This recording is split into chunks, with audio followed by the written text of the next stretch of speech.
Goodbye, my son. Our hopes and dreams travel with you. He'll be an outcast. They'll kill him. How?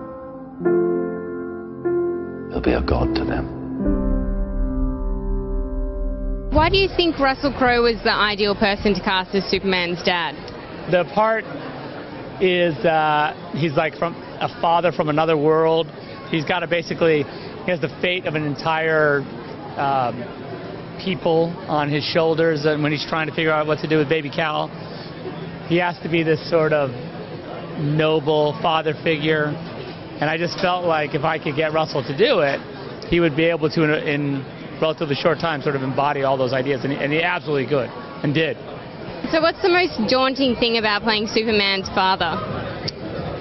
Well, I don't think any of it's really daunting. I mean, you know, not the character, not the character journey or anything. You know, when they told me that I'd be wearing 4 layers of spandex, that kind of that caught me in the throat a little bit, you know, and I had to think about that for a while. But you know, if you do the work, then you can wear that sort of stuff. So yeah, I mean, actually, it was quite empowering once you get used to it. Being in a superhero movie is kind of every boy's dream. Are your kids very impressed with your casting role? Well, they're not impressed with me, but they love the movie. You know, they're never really going to be impressed with me. I'm just dad, you know, the taxi driver. Yeah, so they love the film, and they're here again tonight because they wanted to see it a second time. What's the S stand for? It's not an S. On my world, it means hope. Well, here it's an S. How about Excuse me. My kryptonite, the chink in my armor would have to be my family, my loved ones. They're the most important thing in the world to me, and I'd do anything to protect them. And who was your favourite superhero as a kid? Superman, 100%. What was it like working with Russell? Fantastic. Really nice guy, very talented actor, and consummate professional. And so as well, what's the most daunting thing about playing the role of Superman? Nothing particularly daunting as such. There's a huge responsibility attached, but I didn't dwell on that. I just approached it like any other role and put my all into it. You will give the people of Earth an ideal to strive towards. They will race behind you. They will stumble. They will fall. But in time, they will join you in the sun. In time, you will help them accomplish wonders.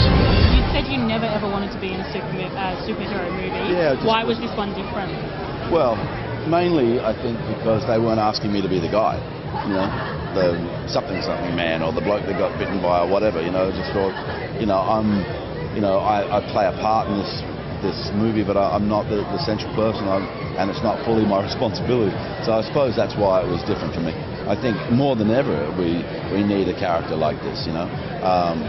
And I know this is a little bit idealistic, but one of the reasons that I really wanted to do this after I'd read the script, because it is embedded in this story, is something that if we could embed in the hearts of every 14-year-old kid on this planet, that being that love is the most powerful thing, and to not be afraid of love, if we could actually do that, then our whole lives, our world would just be in a better place. And, you know, even if it doesn't work for everybody, I think, you know, a lot of us still strive towards that kind of idealism. And I think, you know, this sort of movie is a really positive thing.